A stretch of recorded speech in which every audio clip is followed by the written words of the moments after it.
Amsal pasal 25 ayat 21 sampai dengan ayatnya ayat 22. Kalau sudah dapat, kita mulai. 1, 2, 3. Jikalau seterumu lapar, berilah dia makan roti, dan kalau ia dahaga, berilah dia minum air, karena engkau akan menimbul bara api di atas kepalanya, dan Tuhan akan membalas itu kepadamu.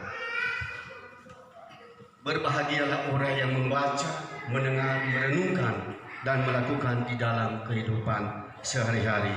Shalom. Pertama-tama kami mengucapkan terima kasih kepada panitia dan seluruh keluarga besar Sambua yang telah mempercayakan kepada kami pada malam ini untuk mengambil renungan. Bapak Ibu yang dikasihi oleh Tuhan kita Yesus Kristus, firman ini adalah Amsal Salomo, yang mana di dalamnya terdapat nasihat-nasihat, dan ia juga mengajarkan kita bagaimana kita mengetahui hikmat dan didikan, dan juga supaya mengerti kata-kata yang bermakna. Bapak Ibu yang dikasihi oleh Tuhan Yesus, dan saya ambil tema kepada kita pada malam ini, mengasihi. Mengasihi adalah ajaran dan perintah Yesus Kristus yang harus kita lakukan di dalam kehidupan kita sehari-hari. Perintah Tuhan Yesus ini, ia perintahkan kita supaya kita mengasihi sesama seperti diri sendiri. Tetapi kadang-kala kita ini, banyak orang yang mengaku aku percaya kepada Yesus. Banyak orang yang percaya aku mengasihi Yesus. Banyak orang yang mengaku bahwa aku rajin ke gereja, aku rajin di dalam persekutuan. Pasti saya dikasihani oleh Tuhan. Tetapi saya mau katakan, sekalipun kita percaya kepada Yesus kalau hanya ucapan saja, sekalipun kita mengasihi Yesus tetapi hanya ucapan saja, tetapi kita tidak pernah melakukan kehendaknya dan kita tidak pernah melakukan perintahnya. Itu yang penting. Ya, ucapan mah gampang, aku percaya kepada Yesus, itu gampang.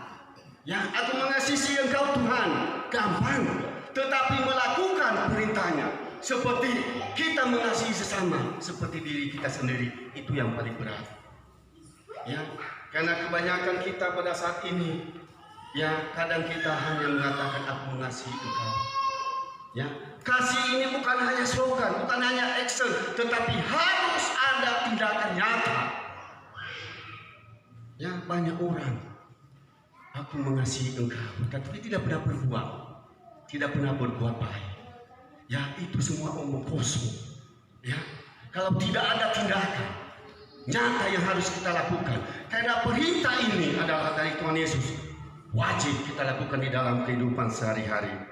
Bapak Ibu yang dikasihi oleh Tuhan Yesus, dalam Amsal ini mengajarkan kita untuk mengasihi sesama, untuk berbuat baik kepada orang-orang yang berbuat jahat kepada kita.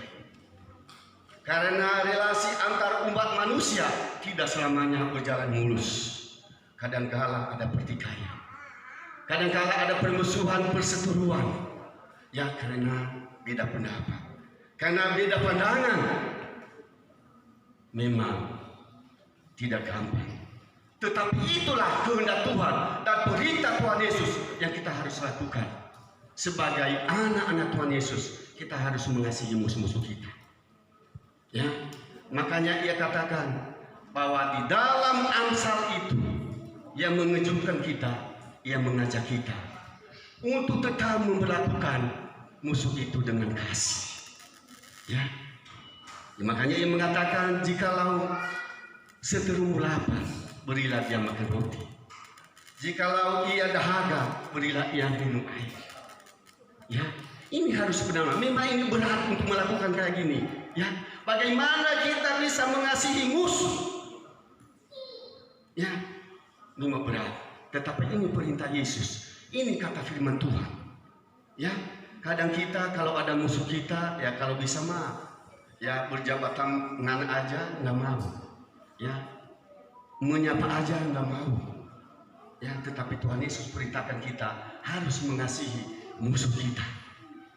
Ya, coba katanya tadi, ya kalau dia lapar belilah dia makan. Ya, kalau dia haus belilah dia minum. Ada nggak kita melakukan seperti itu kepada musuh kita? Memang berat. Ya, bagaimana kita mengasihi musuh? Dia sudah menyakiti kita. Dia sudah menginjak-injak harga diri kita. Tetapi ini perintah Tuhan Yesus bahwa kita harus mengasihi.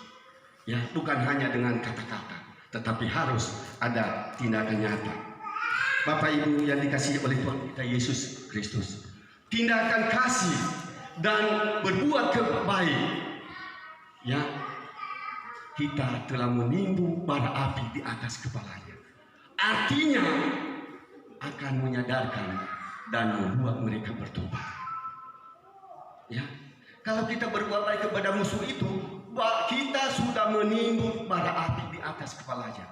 Kenapa? Karena kita tidak boleh membalas kejahatan dengan kejahatan. Harus kita balas dengan kebaikan. Bapak Ibu yang dikasihi oleh Tuhan kita Yesus Kristus, ya seringkali di dalam kehidupan kita, ya mungkin ada seseorang yang menghina kita, menjelek-jelekan kita, ya bahkan menyangkut harga diri kita. Mungkin bisa kasih kita balas dengan kejahatan. Saya mau katakan jangan. Kita hanya merugikan diri sendiri dan menambah dosa yang sudah banyak ini di atas kepala kita.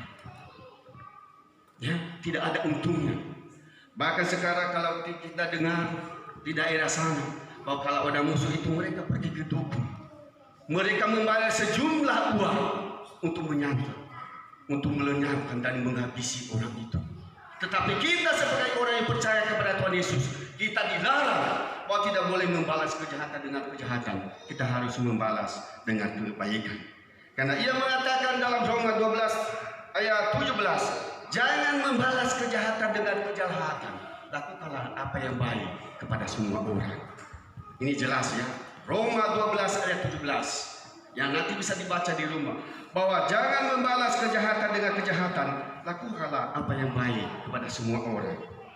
Dalam 1 Tesalonika 5 ayat 15, perhatikanlah supaya jangan ada orang yang membalas jahat dengan jahat, tetapi usahakan yang baik terhadap kamu masing-masing dan terhadap semua orang. Dan juga 1 Petrus pasal 3 ayat 9 mengatakan, jangan membalas kejahatan dengan kejahatan atau caci maki dengan caci maki, tetapi sebaliknya hendaklah kamu memberkati, karena untuk itulah kamu dipanggil untuk memperoleh berkat. Ya sudah jelas ya bahwa tidak boleh membalas kejahatan dengan kejahatan. Bahkan pada zaman digital sekarang, ya kalau ada orang yang menghina kita, menyakiti kita, perang di media sosial. Nah, baru satu kata musuh kita, kita udah 10 kata menghina, membalas, menjelekkan lagi. Itu tidak baik, hanya akan merugikan diri sendiri. Ya, kita tidak boleh membalas kejahatan dengan kejahatan, tetapi kita harus membalas dengan kebaikan. Apa yang harus kita lakukan kepada musuh? Ya, ini perlu kita perhatikan dan sebagai perenungan kita. Yang pertama adalah mengasihi dan berbuat baik kepada musuh. Kita harus mengasihi dan berbuat baik kepada musuh. Karena Lukas 6 ayat 27 mengatakan, kasihilah musuhmu, berbuat baiklah kepada orang yang membenci kamu. Ya, jelas ya. Jangan kita musuhi lagi kalau ada orang yang berbuat jahat kepada kita. Kita harus berbuat baik kepada mereka. Kita harus menolong mereka, mengasihi mereka. Dan yang kedua adalah kita berdoa bagi musuh. Ya, pernahkah kita mendoakan musuh kita atau orang yang berbuat jahat kepada kita? Ya, kenapa kita mendoakan musuh? Enak saja. Ya, tetapi ini perintah Tuhan, kita harus mendoakan musuh. Kenapa? Supaya Tuhan menyadarkan dia, sehingga ia bertobat dan kembali ke jalan yang benar. Ia mengatakan dalam Lukas 6 ayat 28, mintalah berkat bagi orang yang mengutuk kamu, berdoalah bagi orang yang membenci kamu. Matius 5 ayat 43 sampai 44. Kasihilah sesama manusia dan bencilah musuhmu. Tetapi aku berkata kepadamu, kasihilah musuhmu dan berdoa bagi mereka yang menganiaya kamu. Dengan demikian kamu menjadi anak-anak Bapa di surga, menerbitkan matahari bagi orang yang jahat dan yang baik. Ini sudah jelas banyak sekali ini ya dalam firman Tuhan. Kadang kita tidak pernah membaca, sehingga kalau ada yang menyakiti kita, kita emosi dan marah. Ya, bahkan kita membalas dengan kata-kata, itu tidak boleh, karena hanya akan merugikan diri sendiri dan hanya menumpuk dosa yang sudah banyak ini. Yang terakhir, kita harus mengampuni. Ya, ini berat. Bagaimana kita mengampuni musuh kita? Bagaimana kita memaafkan orang yang menyakiti hati kita, apalagi orang itu menginjak-injak harga diri kita? Bagaimana kita mengampuni? Ya, kita harus berdamai dengan musuh kita. Ya, karena Matius 6 ayat 14 dan 15 mengatakan, karena jikalau kamu tidak mengampuni, jikalau kamu mengampuni kesalahan orang, Bapamu juga mengampuni kesalahanmu. Tetapi jikalau kamu tidak mengampuni kesalahan orang, Bapamu juga tidak mengampuni kesalahanmu.